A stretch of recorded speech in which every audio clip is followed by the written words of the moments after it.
Hi friends, നമ്മളിന്നിവിടെ ചെയ്യാൻ വേണ്ടി പോണത് ക്ലാസ് 11th ഫിസിക്സിലെ ചാപ്റ്റർ ആയിട്ടുള്ള വേവ്സ് എന്ന ചാപ്റ്ററിലെ എക്സസൈസ് 15.2 ആണ്. ക്വസ്റ്റ്യനിൽ പറയണത് a stone dropped from the top of a tower of height 300 metre splashes into the water of a pond near the base of the tower. When is the splash heard at the top given that the speed of sound is 340 meter per second in air? അതായത് ഒരു tower ഉണ്ട്. ആ ടവറിൻ്റെ height എന്ന് പറയുന്നത് 300 metre ആണ്. ആ ടവറിൻ്റെ മുകളിൽ നിന്ന് ഒരാൾ ഒരു സ്റ്റോണിനെ എന്ത് ചെയ്യാണ്, ഡ്രോപ്പ് ചെയ്യാണ്. ഡ്രോപ്പ് ചെയ്യുന്ന സമയത്ത് അടിയിലൊരു പോണ്ട് ഉണ്ട്. ഇതൊരു പോണ്ടാണ്. അങ്ങനെ ഡ്രോപ്പ് ചെയ്ത് കഴിഞ്ഞാൽ ഇവിടെ എന്തുണ്ടാവും, ഒരു സ്പ്ലാഷ് ഫോം ആവും, അല്ലെങ്കിൽ ഒരു ഓളങ്ങൾ ഫോം ആവുമല്ലോ. ഓളങ്ങൾ ഫോം ആവുന്ന സമയത്ത് അതിനെയാണ് സ്പ്ലാഷ് എന്ന് പറയാം. സോ ആ സ്പ്ലാഷിൻ്റെ സൗണ്ട് ഇവിടുന്ന് ഇങ്ങോട്ടേക്ക് എത്താൻ എത്ര സമയം എടുക്കും എന്നാണ് ചോദ്യം. അതായത് അത് ഇട്ട് കഴിഞ്ഞാൽ അത് അപ്പം തൊട്ടിട്ട് എത്ര സമയം കൊണ്ടാണ് ആ സ്പ്ലാഷിൻ്റെ സൗണ്ട് ഇങ്ങോട്ട് എത്താന്നാണ് ചോദ്യം. സോ എങ്ങനെയാണ് ഈ ചോദ്യം ചെയ്യാന്നുള്ളത് നോക്കാം. സോ ആദ്യം ഇവിടെ ടോട്ടൽ ടൈം എന്ന് പറയുന്നത് എന്തിന് ഈക്വലാവും? ഈ സ്റ്റോണ് ഇവിടുന്ന് ഇങ്ങോട്ടേക്ക് എത്താൻ എടുക്കുന്ന ടൈം പ്ലസ് ആ സ്പ്ലാഷ് ഇവിടുന്ന് ഇങ്ങോട്ടേക്ക് എത്താനുള്ള ടൈം ഇതിന് ഈക്വൽ ആയിരിക്കും. Total time equal to time in which stone reaches the ground plus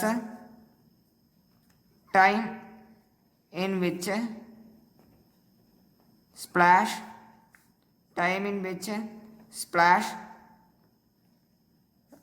അതായത് sound of splash reaches the top. Time in which stone reaches the ground plus time in which sound of the splash reaches the top. അതായത് നമ്മൾ സ്റ്റോണിനെ ഇവിടുന്ന് drop ചെയ്ത് കഴിഞ്ഞാൽ എത്ര ടൈമിലാണ് ഇത് ഇവിടുന്ന് ഇങ്ങോട്ടേക്ക് എത്തുന്നത്, പ്ലസ് ആ സ്പ്ലാഷിൻ്റെ സൗണ്ട് ഇവിടുന്ന് ഇങ്ങോട്ടേക്ക് എത്ര നേരം കൊണ്ടാണ് എത്തുന്നത്. ഇതിന് ഈക്വൽ ആയിരിക്കും ടോട്ടൽ ടൈം. സോ ആദ്യം നമുക്ക് time in which stone reaches the ground കാണണം. അതിന് വേണ്ടിയിട്ട് നമുക്ക് S is equal to ut plus half at square apply ചെയ്യാം. അപ്പോൾ ഇവിടെ എസ് എന്ന് പറയുന്നത് എത്രയാണ്?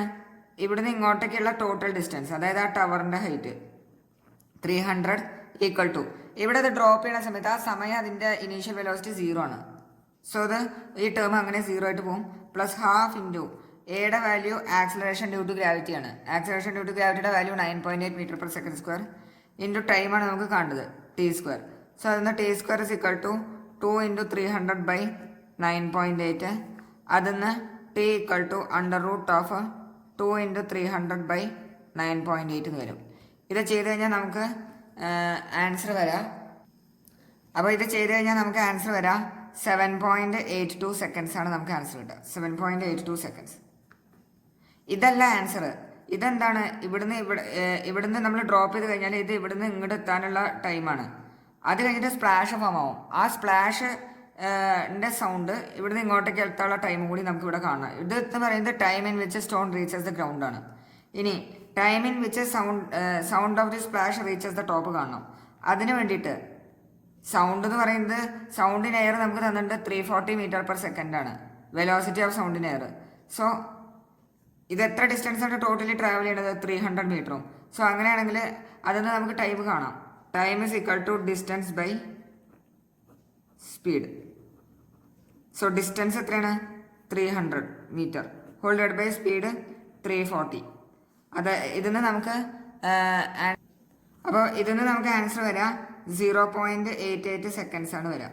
0.88 സെക്കൻഡ്സ്. സോ നമുക്ക് 2 ടൈമും കിട്ടി. ഇതാണ് ടോട്ടൽ ടൈം വരാം. So total time equal to 7.82 plus 0.88, അതായത് നമുക്ക് ആൻസർ വരാം 8.7 സെക്കൻഡ്സ്. അപ്പോൾ ഇവിടെ എന്താ നമ്മൾ ടോട്ടൽ ടൈം എന്ന് പറഞ്ഞത് എന്താണ്? ഇവിടുന്ന് ഇങ്ങോട്ടേക്ക് എത്താനുള്ള ടൈം, സ്റ്റോൺ ഇവിടുന്ന് ഇങ്ങോട്ടേക്ക് എത്താനുള്ള ടൈം പ്ലസ് അവിടെ സ്പ്ലാഷ് ഫോം ആയി കഴിഞ്ഞാൽ ആ സ്പ്ലാഷിൻ്റെ സൗണ്ട് ഇവിടുന്ന് ഇങ്ങോട്ടേക്ക് എത്താനുള്ള ടൈം. ഒന്ന് ഈ ടൈമും ടോട്ടൽ ടൈം എന്ന് പറയുന്നത് ഇത്രയാണ് വരാം 8.7 സെക്കൻഡ്സ്. എല്ലാവർക്കും ചോദ്യം മനസ്സിലായെന്ന് വിചാരിക്കണം. എന്തെങ്കിലും ഡൗട്ട് നിങ്ങൾക്ക് ഉണ്ടെങ്കിൽ ചോദിക്കാവുന്നതാണ്. ഡൗട്ടുകളൊന്നും ഇല്ലെങ്കിൽ സബ്സ്ക്രൈബ് ചെയ്യുക, ലൈക്ക് ചെയ്യുക, കൂടുതൽ ആൾക്കാർക്ക് ഷെയർ ചെയ്യുക. താങ്ക്